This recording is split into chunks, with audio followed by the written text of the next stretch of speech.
qaraxan oo ka dhacay isgoyska Taleex ee magaalada Muqdisho ayaa ahaa mid lagu xiray gaari saarif ah oo ay saarnaayeen wiil iyo aabihiis kuwa oo aan la ogeyn waxa ay ahaayeen iyo halka ay ka shaqeynayeen waxaa ku geeriyooday hal qof laba kalena waa ay ku dhaawacmeen qofka geeriyooday ayaa ahaa wiil gaariga saarnaa waxaa sidoo kale dhaawacyo fudud uu soo gaaray aabihiis oo gaariga la saarnaa iyo qof wadada marayay qaraxa ayaa sidoo kale waxa uu saameeyey ilaa iyo laba gaadiid mid nuuca raaxada ah iyo gaari hoomey oo dad shacabaha ay saarnaayeen kuwa oo cid aysan waxba ku noqon gaadiidka gurmadka degdega ee Amiin Ambalaas ayaa goobta waxa ay ka qaadeen dhaawacyada labada qof kuwa oo la geeyay isbitaalka Daarushifa sidoo kale gaadiidka dabdamiska gobolka Banaadir ayaa goobta ay wax ka dhaceen imaaday kuwa oo damiyay dab yar oo ka dhashay gaariga qarxay qof aad ula socday dhacdada oo goobta ay wax ka dhaceen ku sugnaa ayaa ila wadaagay waxa uu arkay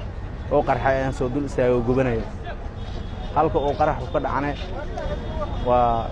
lambar 4 khasaare nafeed oo hadda meesha wax ku soo gaaray dadka laba qofood waa ay leeyihiin qof waa dhintay qofna waa dhaawacmay ay leeyihiin laakiin aniga gaariga ma soo dul istaagin gaariga oo gubanaya ayaan imaaday ka bacdina waa ii suuragali weysay inaan gaariga dadka ku dhex jiro aan arko laakiin waxaan hubaa inuu gaariga meesha oo ku qarxay meeshana dadka ay wax ku gaareen anindhaygu waxay qabteen gaariga oo gubanaya waa qaraxii labaad oo nooca baawurta lagu xiro shalay iyo maanta ka dhacay magaalada Muqdisho qaraxii shalayna waxaa ku dhintay hal qof oo wada ka ahaa gaadiid ay lahaayeen jaamacadda Simad iyo dhaawaca laba qof oo mid staff jaamacadda ahaa halka qofka kale uu ahaa qof shacab ah